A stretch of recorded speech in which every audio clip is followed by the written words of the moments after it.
What's up? Hey, what's good? All right, one to go.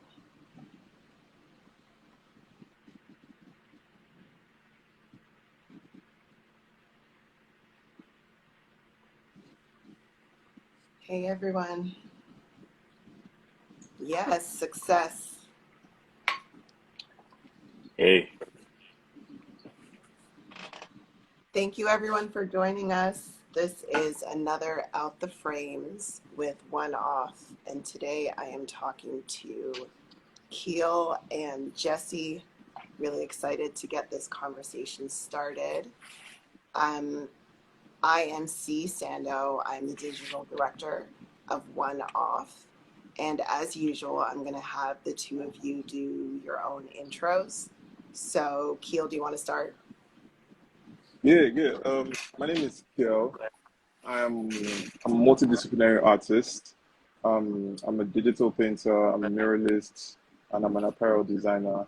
Um, I I'm from Lagos, Nigeria. I'm from Abia State.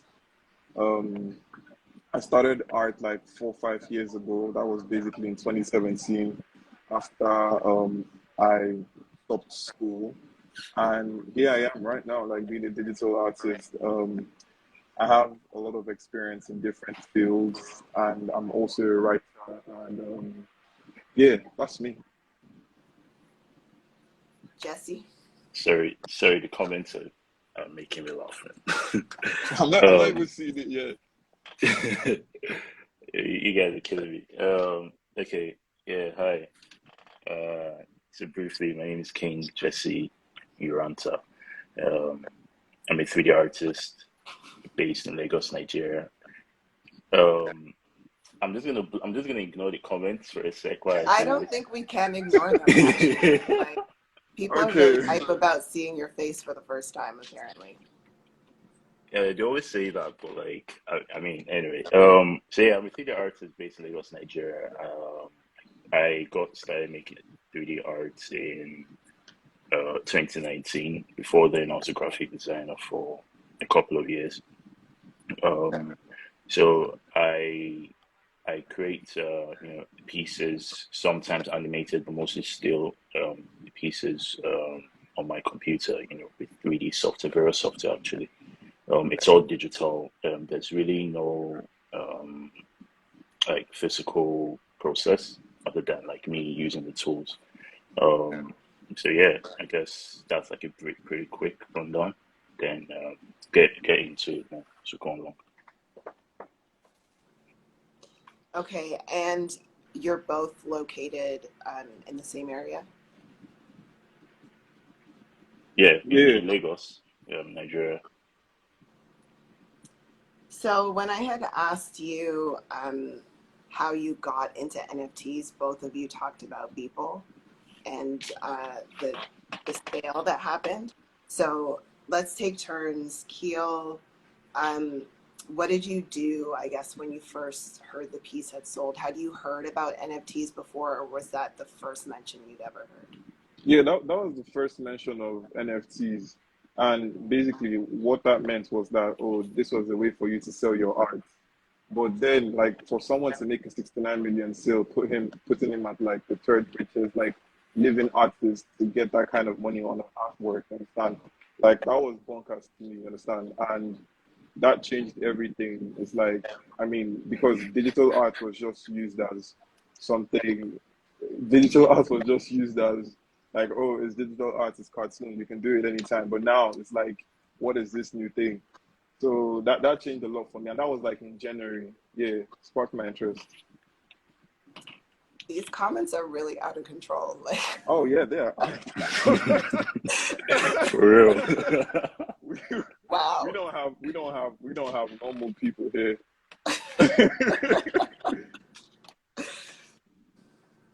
Okay, and then so you saw it in January. When did you end up minting your first NFT?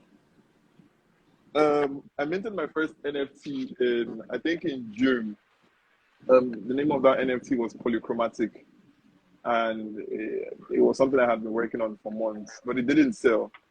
It literally didn't sell. I had to shelf it twice. I had to delist it and burn it. That's because like I wasn't speaking to anyone in the that was like because like I just put out my work and I wasn't speaking to anyone in the community. But that was the first time in June. Never forget that time.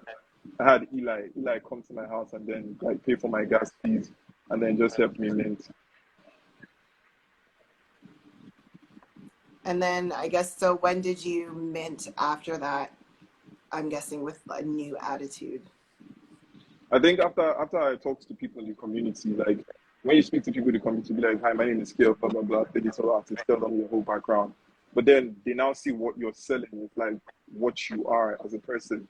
It's like most of the times, like they're buying it into like the personality and not even the artist. So you could have dope arts, but like if they don't know who is producing the art, like they're not gonna buy it. So it's like when I started going into like different rooms and showing people, like I wasn't afraid to speak. Like I just started showing people my digital art, and they really liked the vibe, the pop art kind of vibe, how it related to Lagos and back, and how it brought them home. So it's a thing where like that was like the gateway into like NFTs and literally understanding what everything was. But after that, it was just seamless. Not like I say it was seamless, but I mean I was getting to make my mark slowly. Yeah. And Jesse. Right. Which one should I answer first?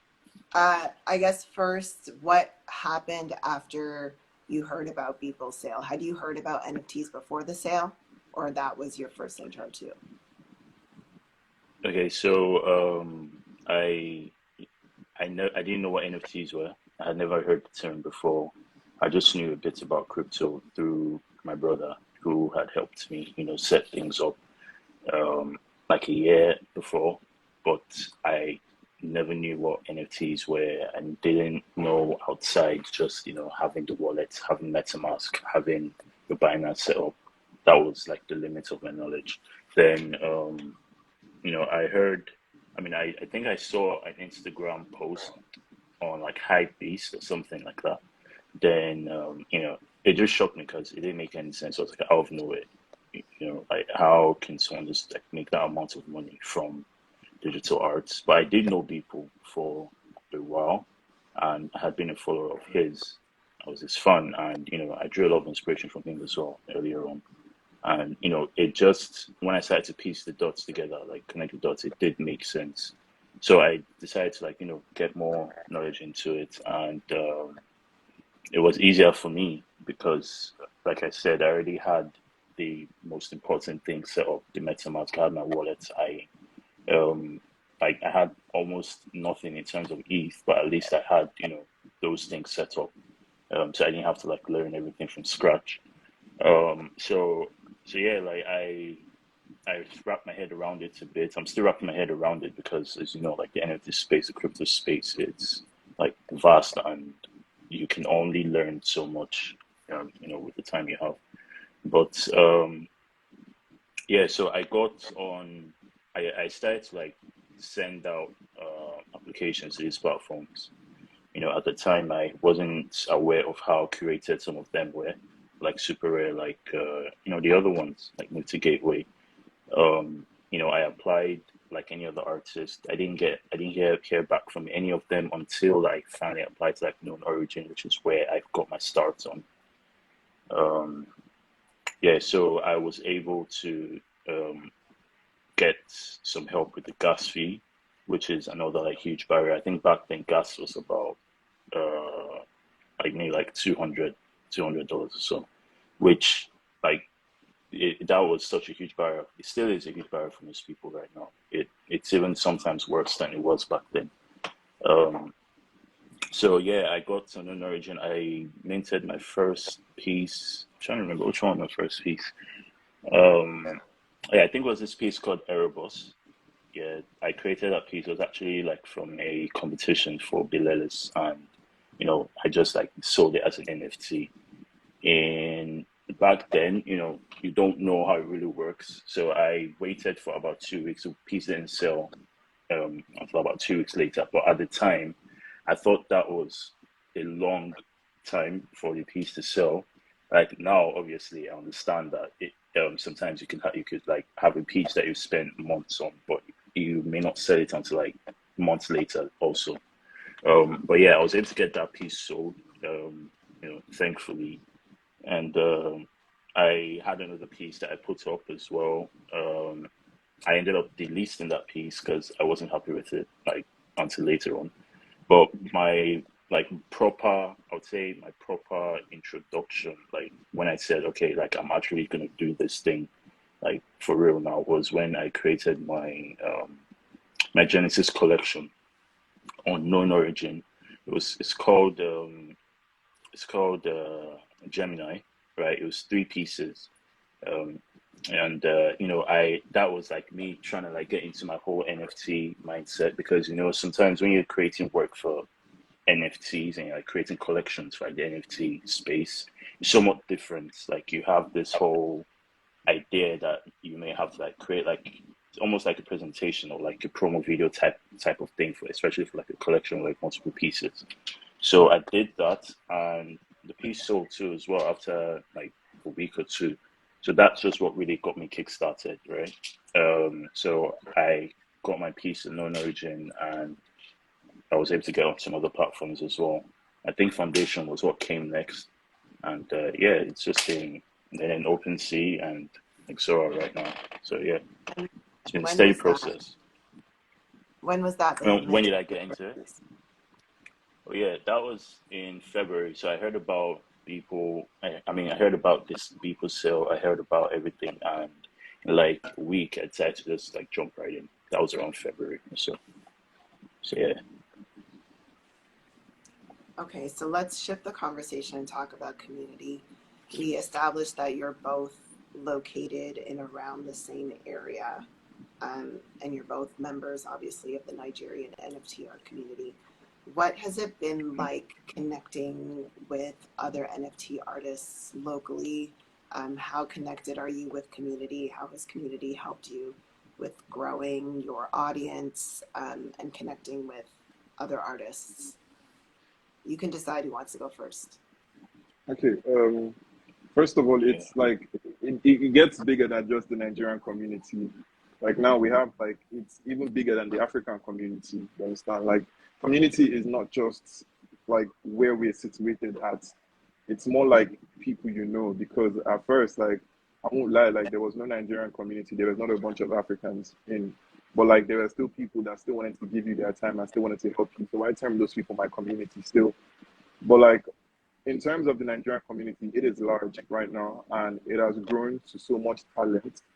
And I think community, I mean, it wasn't really, the African community wasn't that big or wasn't that together during like September, like during August or so. But then it got bigger and then it's just been an amazing thing to have people that will always stand by you, like for anything. You understand? Like these are people that will push you creatively. These are people that would buy your work. And just to have that ecosystem of friends, supporters, like an audience, just all in one, like it's really amazing for me. Like, and I never knew like that was really so much of a big thing in like the NFT world. You understand? Like, I thought it was just go in, speak on the stage, sell your work. You understand? But then you had people that would always back you, people who you could send your whips to, people who could always tell you like, oh, yo, look at that NFT. Like, would you want to buy it?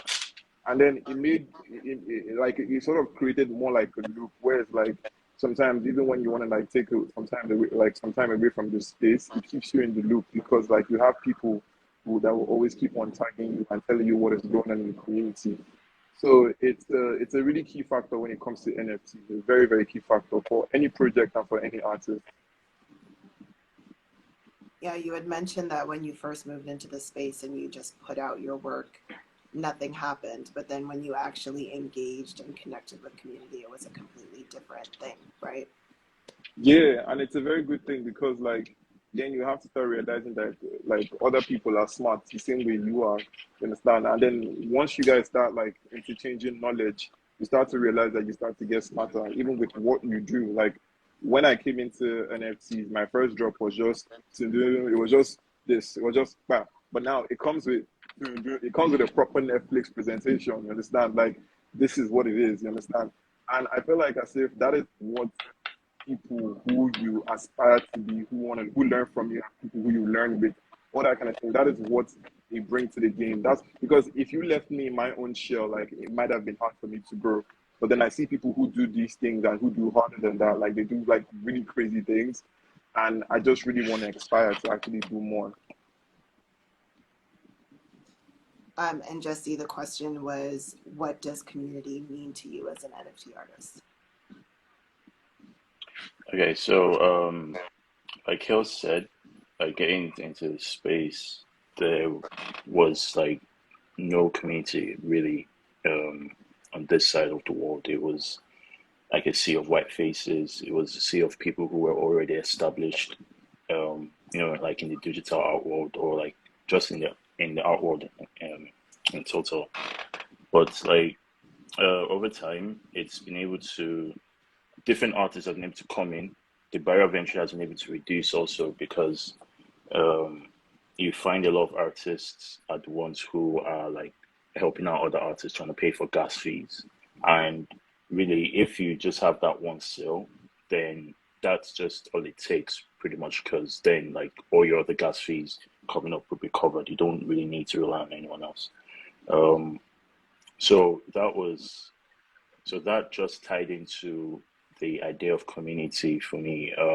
I have realized now that having like-minded people, in a sense, right? Having like-minded people in a sense really just make things easier. Like you can go so much farther if you have people trying to support you, people who will understand you, who understand where you're from, and they're all just trying to grow together, right? So for me, a lot of my wins and a lot of the progress I've had in this space has been from the community, right? And I'm not just talking about like the Nigerian community, the African community of NFT artists, because we're all just trying to like grow together and support each other, right? It's there's still we all sort of try to work on it as like like that underdog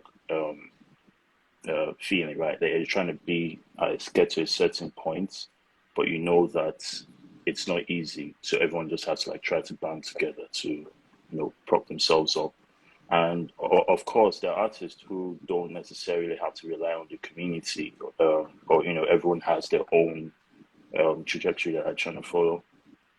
As an artist, that they could do this thing on their own, but people are built different, right?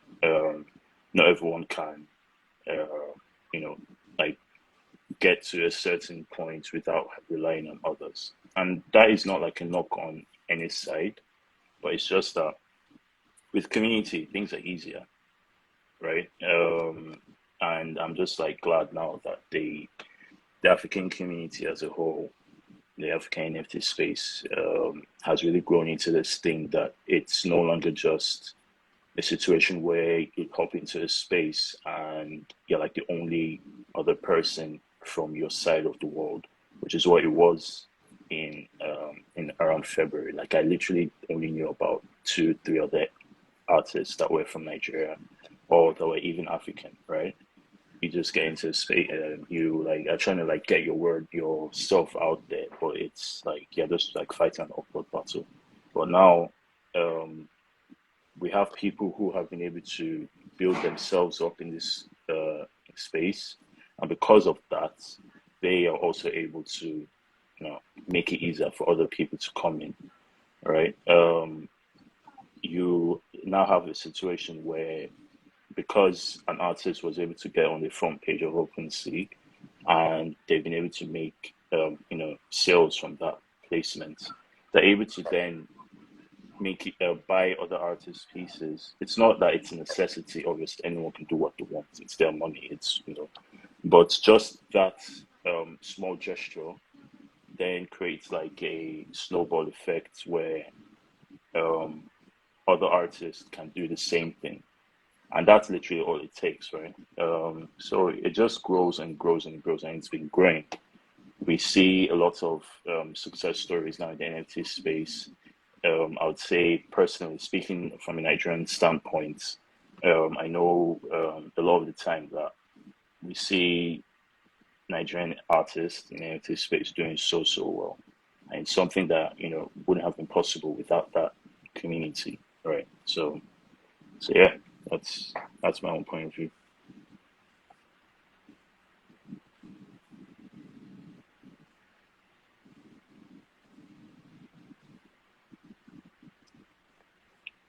Sorry, could you, Kill? Can you hear her? I can't hear No, you. no. Specifically, so really varied art style to me. Yeah, I can hear you. It's kind of delayed. Can you hear me? Yeah, a little bit. It might be my connection. Oh Is yeah, it I think good? it's good. I think it's good. I think It's it's good good? now. Okay. Yeah. Yeah, yeah. Keel, I wanted to ask about your art style. So a lot of your pieces to me look like they could have been created by multiple artists. They're very varied. Um, Tell me about your inspiration.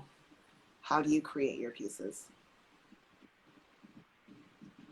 I think one thing that really bothered me about creating an art style was like it's at the same time you're creating like I felt like as if you were creating a box for yourself because it's like it's only one art style you have and then you're just gonna go at it like the same route throughout your whole life. So what I wanted to do is that I wanted to create something that could always evolve, but you could always see like that my uniqueness in it. You understand? And creating my art style, like when it first sprung up, like it just came up like hey, like okay, this is what you really like. This is how you really try to express yourself. And then all of a sudden, it just sprung up into a bunch of different things. I started creating subsects of art style with subsects of other subsects, and then it was expanding literally. So nowadays, like I think what I've created is just an art style that will always evolve beyond anything else. And that's the reason like I like Jesse's art style for like Jesse's art style is what I like. I don't want someone to be caged in and be like, okay, like I only make African art. Like Jesse's art style expands the mind. Like you could think like this person has been out of space before because it's like it's bonkers, literally. You understand? And that is what I want to create. I want to create a visual language that is not just one thing, something that will always keep on ever changing. That once you see it, it strikes you. You understand? The color strikes you, and then when you look closer at the composition and the concept, it's like, okay, now this is what this person was trying to say. So most of the times, it feels like like my works were created by multiple people, but it's a lie. If you look closely, you can see like my use of like colors and everything, and how I'm always trying to like pass along Yeah. a feel than anything else. And even with styles like I mean street skulls for example was just one was one painting that I did. It was one design that I did for this shirt brand and I never sold it. And then I ended up expanding it to 100, you understand? And in each of those hundreds, like all of them are still art styles, buried in art styles. So it's for me, it's just a possibility. Like I don't want my art to be caged by okay, he likes semi-realism, okay, he likes futurism, okay, he likes pop art. You understand? I want it to be everything. Like I want you to see it, and then it's like boom. And lately, I've been getting that kind of reaction from people. I haven't even started to post my new works, but even me, like when I see them, like I create magic literally. So if I don't keep myself always creating that magic, like it's for me, like all this art that I'm creating is for nothing, literally. Yeah.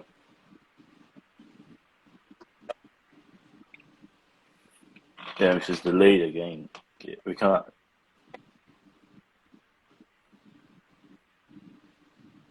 hear you. Just you see I what Nigerian appreciate that network you is doing. cite each other as inspirations. That's dope. Oh man. We in the oh yeah, I can Yeah, hear you yeah, now. yeah, yeah, yeah. We're good. We're Okay. good. I'm going to ask Jesse about the break that you took recently. So you took 3 months off completely. Why did you do that, and why is taking breaks important to you? Okay, so I feel like anyone who knows me knows that like when I am busy, like I just really just tune out everything. Um, like I'm someone who naturally doesn't like stress or like worrying about too many things. I just like to chill, right? But like when it's time for me to do what I love, which is create, that is like in whatever form or whatever medium. I just like completely just tune out every single thing, right? And I just focus, right? So that also comes with a downside of, not prioritizing my mental health when I should. I think a lot of creatives, they forget that even though they're not like sitting at the desk, like typing or like in a cubicle or something, there are they are like doing that thing pretty much 247, especially for like digital artists with traditional physical artists like painters. That is a lot easier for them. They can decide to like, I want to go paint outside, like a field or something, or they want to just like, they can take their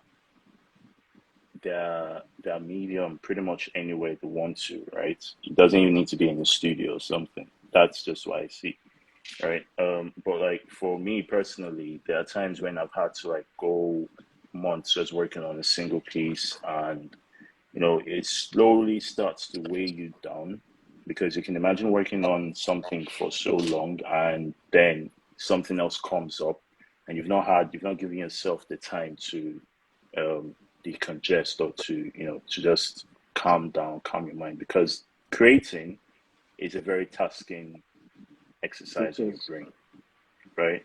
Even physically, even on your body as well, right? You get people who get like carpal tunnel or something on their wrist. You get people who sit down for too long and then they stand up and all that blood just rushes to the brain. You have people who have had to solve something like a 3D software now. You're trying to learn how these things work, and you do that for many hours, and you don't take that time to just relax, right?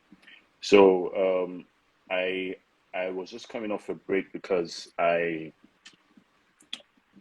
from like September, October, November period, December, I was really busy with multiple pieces.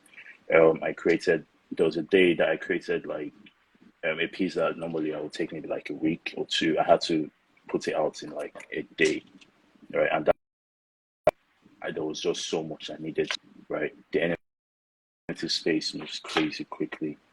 And sometimes you just can't help but to try to match up with that speed, which is not advisable, right? So I had multiple one-on-one pieces that I was making, but I also was working on my Restless Collection, the second edition of the Restless Collection on OpenSea. Um, so while that was getting worked on, I also had other things I was working on. So it was just a lot, but I just felt like, okay, these are things that needed to be done, right? But once I finished it, once I was done, even on New Year, I was still working on a piece. I didn't take my break until like a week after, on like the 10th or so. That's when I decided to, just let go of everything NFT related, Twitter related, group like work related, and just mellow out and just chill. Right. I tried to, you know, play games, try to just relax, try to go out, see my friends. It's like a slippery slope when you just have something to do, even if it's something you enjoy doing, even if it's like you love painting, you love creating pieces, but having that work-life balance, having that mental health thing always on your mind is very, very important. So, so yeah, that's how I feel about taking breaks, pretty much. Um, Yeah. can you hear me before I start talking again? Yeah, yeah. Yeah. Okay. We're running out of time, but I do want to look at one piece each for each of you, so you can tell us a little bit about it. So Keel, can you see it? Oh yeah, Yeah, that's non-origin piece, yeah. yeah. So That's tell us about this one. yeah.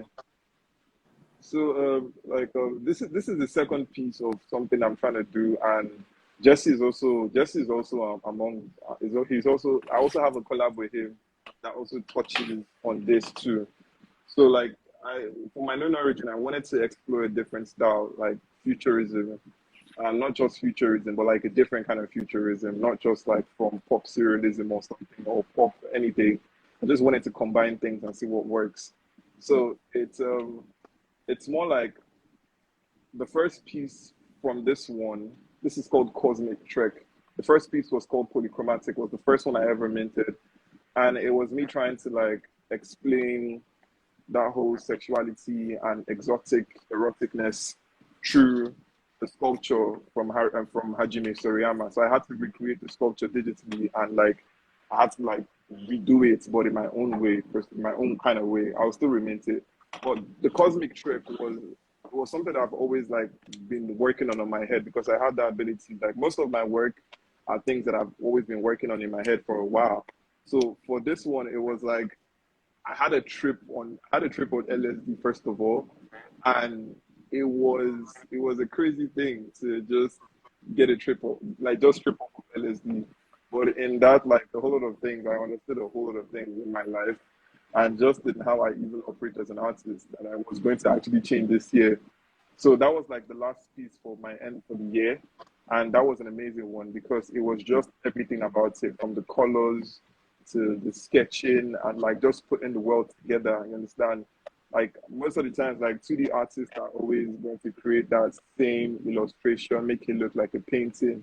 But like for me, like the concept of design and with the concept of art, I merged the both of them together. Like I wanted to make her body a little bit more soluble. At the same time, we were like with water dripping out of it. But at the same time, like I wanted to make it a little bit more futuristic. And then I wanted the flowers to be like, I just wanted everything to be different. I just wanted everything to be something you'd never see or you'd never expect to see.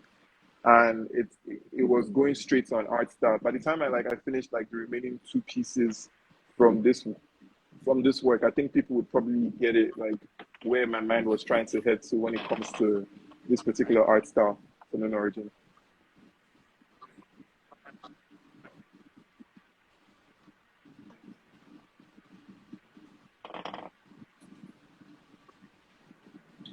Oh yeah, yeah, sure. So I think first off, yeah, just wanted to, like Kel's pieces are just amazing. Like the way he works with colors and that I don't even know how to explain, but when you see his work, you just know it's his work.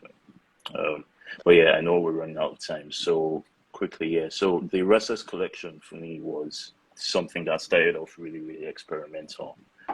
Um, I was pretty much like restless when I made that. It was at a time when I wanted to try something new, and I also wanted to, sort of showcase my other side, other than just like creating still pieces. I wanted to showcase that I do know how to animate, I do know how to work with sound, and how to put things together in a very cohesive way. That I think that was like because of my experience with um, a bit of production, a bit of just that whole those different skill sets coming together. I wanted to just put it in one collection and just make it the best I could. So, I drew inspiration from one of my earliest animated pieces that I made in I think 2019, which was also called Restless. Funny enough, and I just built it up from there. So I created about 7 pieces, really not knowing where I wanted this to go to, but I did just have an idea of animated pieces that are like very that are in motion that really make you feel a certain type of way. How they make you feel is pretty much up to you, but you know, I wanted whoever's watching this to feel something, which is why I decided to have sound play a huge role. I'm like still very, very, very early in like learning music, but I did try to incorporate a bit of sound design into that. Like actually like try to create some music myself for that, as well as bridging that with some other sound bites that I got from the internet, and everything together with the animation, with the composition just came together perfectly, in my opinion. So that was so when that got dropped, and got it got pretty good support. I was happy with that, and I didn't really touch on it until a few months later as well. So it was in the second edition, which is what you just showed me. I believe that's Restless 13 or 14. That's how I remember it. Restless 1, 2, Restless 2, Restless 3, Restless 4. So I believe that was Restless 13 or 14, which is my favorite one, and seems to be the favorite too of most people. Um, so this one, I carried over what I had learned in the first drop from the creative process, like the animation process, and I just wanted to have it evolve a bit. If you notice, it seems a bit more refined, which is because this was also coming at a point where I was also restless, right? I was less restless. I was more level-headed in terms of how things worked in the NFT space, in terms of um, you know just coming into my own as an artist in this space. So yeah, that is why I sort of try to channel through the piece as well. And everything was just like turned up a notch, from the music to the sound design to the animation, and also because I had upgraded my system, my computer at the time that I made the first pieces.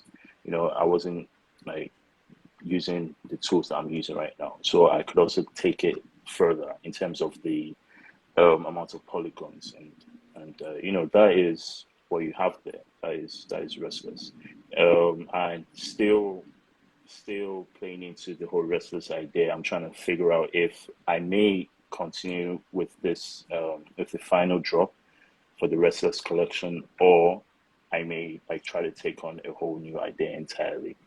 Um, it may not be Restless, it may be something else, but still trying to play into that, um, like trying to tackle a sort of mindscape, right, with the pieces. So yeah.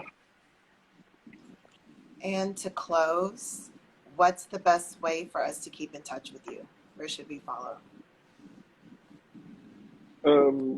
Twitter, Instagram.